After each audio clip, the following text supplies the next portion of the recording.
America's status as a global superpower may be shrinking. According to the latest Gallup World Affairs survey, fewer than half of Americans, 49%, now say the U.S. is the #1 military power in the world. That's the lowest level since Gallup tracking began more than 2 decades ago. But 67% say it's important for us, or for the U.S., to have the #1 military, just below the 70% who thought that following the 9/11 attacks, the results may reflect growing concerns over the threat from ISIS.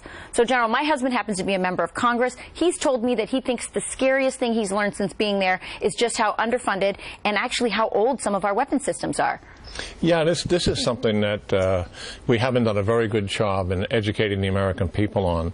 We've been fighting these wars in the Middle East for 13 years, and we're still involved in one, certainly in Afghanistan and gradually getting back into Iraq. And what they have done, actually, is denied all the services with the capability to modernize themselves.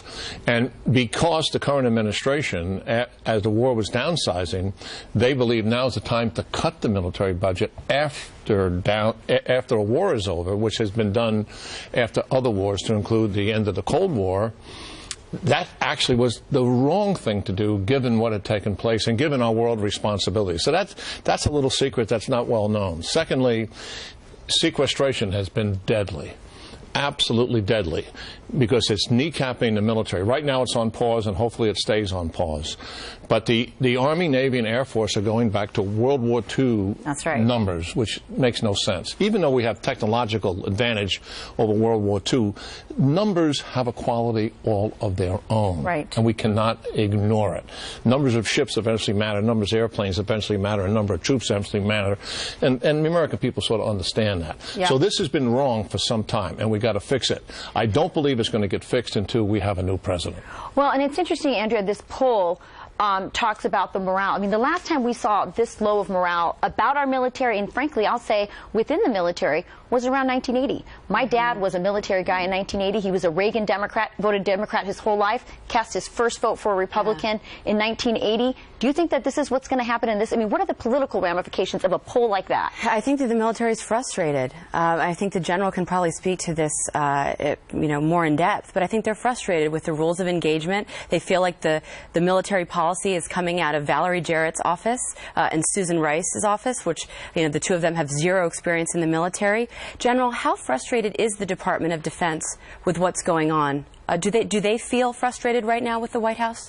Yeah, there's been a growing and gradual frustration inside of the Department of Defense during the 8-year journey of this administration, and it's pretty high, to be frank about it. They don't like to complain about that because they give their loyalty and service to their commander-in-chief, and I did that myself for 37 years. But there were times when you have significant frustration with policy, and it's not so much the military is not looking to unleash all of their power, and they're not interested in making war, but they are interested when policymakers decide this is what we need to do to accomplish a political objective, dealing with an enemy, then they would like to be given the resources to deal with that properly.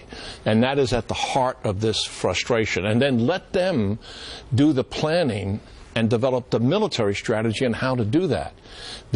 I don't have a precedent for a president saying, okay, I want to defeat somebody, and then in the same breath tells the military, but you can't put boots on the ground.